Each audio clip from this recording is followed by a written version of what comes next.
doubtful. Some have claimed to have seen Orlando alive over the years. The Orlandi family is still hoping to find her alive after 3 decades of searching, no matter how unlikely it seems. Some of those who claim to have seen Orlando believe they've run into her on the street, with tales coming in from as far as Turkey and England.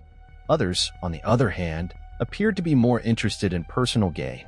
An anonymous phone call was made to a television show about Orlando's disappearance in 2005, alerting the family to a local mobster's tomb. To solve the case, go see who's buried in the crypt of the Basilica of Sant'Apollinare, the caller stated, referring to the burial of former mobster Enrico Deppies, who died in a gun duel in 1990. The same caller stated that Cardinal Ugo Paletti, Rome's vicar general at the time, ordered Orlandi to be taken off the streets.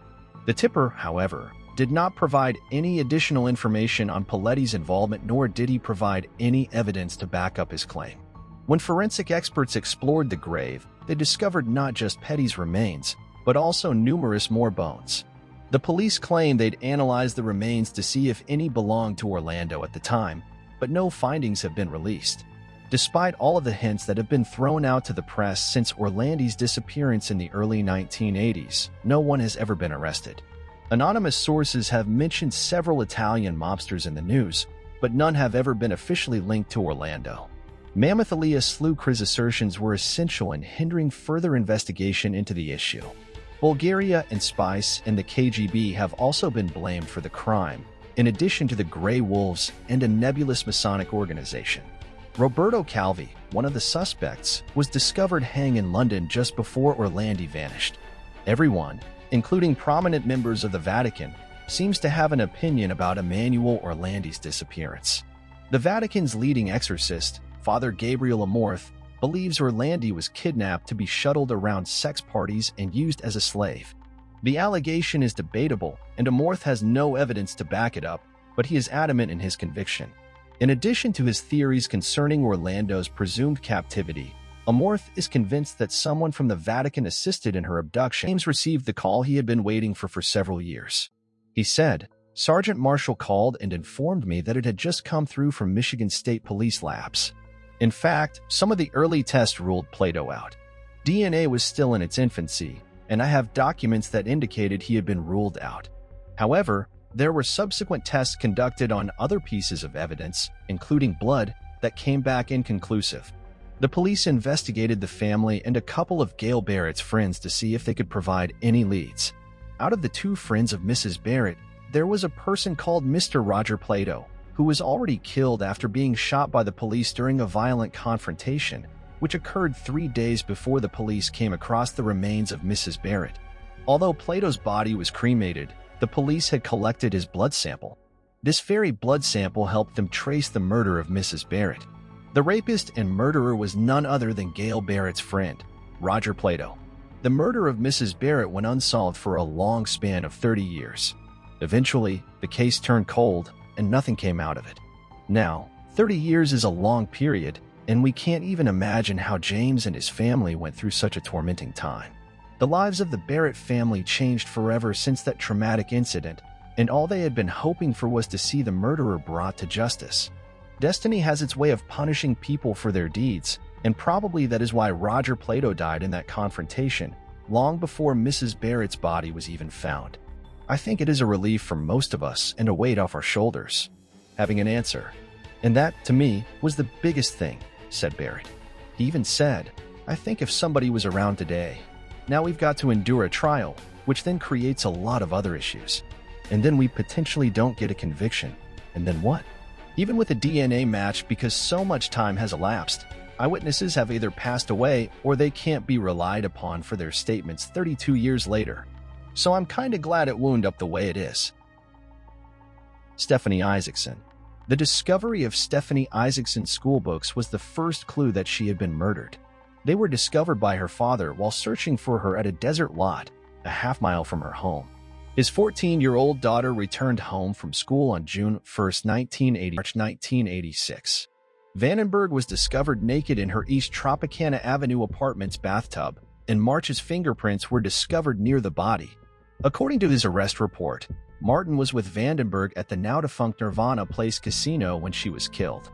He confessed to detectives that he had left her there and gone to bed. After 2 days of testimony, the lawsuit was dismissed. The fingerprint evidence was deemed insufficient to proceed by the Department of Peace. Since then, police have linked the DNA found in the case to that found in Isacson's case, and it was a match. According to Clark County District Court documents, Martin was also awaiting punishment for open and gross lewdness when Stephanie died on July 1, 1989. He was charged with 5 counts of open and gross lewdness in January 1989, one for each of the ladies he was accused of publicly exposing himself to. March pleaded guilty to 1 offense in April, and the others were dropped. He was sentenced to a maximum of 1 year of probation on August 29th, and 9 months later, he was released from probation. With the money donated to Othram Lab, Metro hopes to analyze at least one more cold case. Investigators are now trying to figure out why Martin killed himself and if he had any other victims. I'd like to think that he committed suicide because of the things he was doing, Long said, but I can't tell you that at this point. Julie Ann Hansen. Julie Ann Hansen was 15 years old when she disappeared on July 7, 1972, in Naperville, Illinois. She sang in the school chorus, was a member of the school band, and taught Sunday school. She took her brother's bicycle one summer evening after school to bike to a baseball game. She was never going to come back. Julie was reported missing to the police after she failed to return home. Officers and community volunteers investigated the area around 80th Street and Knollwood Road and recovered her abandoned bicycle. Julie's body was discovered the next day in a cornfield near Modoff Road and 80th Street. She had been kidnapped, raped, and murdered, and she had 36 wounds on her body from a sharp instrument. Despite their best efforts, investigators were unable to identify a suspect in the case and make an arrest. Major Morris, a convicted killer, was a suspect in the murder, but there was no evidence linking him to the crime scene. Morris assassinated Roberta Bobby Anderson, a 16-year-old girl, on September 1973. Bobby had been thrown on abandoned farmland less than a mile from her home and was discovered with 60 stab wounds. Both killings took place in the early 1970s, and the victims were adults and girls who had been raped, stabbed multiple times, and dumped in rural places. Morris was a kid working as a trash collector at the time of Anderson's murder, and he relocated suspiciously a few days after his body was discovered. Major Morris was free for 23 years before being apprehended in 1992 for the murder of Bobby Anderson when authorities received a blood sample linking him to the crime. Morris then confessed to the rape and murder in a police recording. Morris' involvement came as a great shock to his wife, friends, and family. When asked to describe him, they described him as a gentleman, and police discovered he had no criminal record. Margaret Stern went missing in September 1978 after attempting to hitchhike home from work. Morris was later accused of Stern's murder, and he later admitted to it. Both of his victims' remains were located close to where Hansen's body was discovered in 1972. However, Morris was not Julie Ann Hansen's assassin. Bruce Everett Lundahl, an American serial killer and rapist, was ruled out as a possibility in 2020. Lundahl was a suspect in a dozen other rapes and killings that occurred in the 1970s and 1980s, including the 1976 murder of a 16-year-old girl in DuPage County. In April 1981, while stabbing a teenage kid to death in his flat, the attacker accidentally stabbed himself in the thigh. Lundahl's injury was fatal, and he succumbed to his injuries immediately. Bruce Everett Lundahl was active around the time of Julie Ann Hansen's murder and used a similar method to her killer. He raped his victims and repeatedly stabbed them to death. He also lived in Illinois. His DNA was compared to that found at the Hansen crime site in 2020 and determined to be unmatched, ruling him out as the perpetrator. In 2021, a suspect was finally found and charged for Julie's murder. Barry Lee Welle, aged 76, was arrested in Mankato, Minnesota. Hansen was in his late 20s at the time of her murder and lived less than a mile from the victim's family home. The key to cracking the case was genetic genealogy, and Hansen's assassination was never regarded as a cold case. Despite the lack of evidence, cold case investigators never gave up on the case and worked on it for nearly 50 years. With the advancement of DNA technology, investigators were able to get closer to the criminal. A small amount of DNA left behind at the crime scene was used to create a genetic profile of the killer.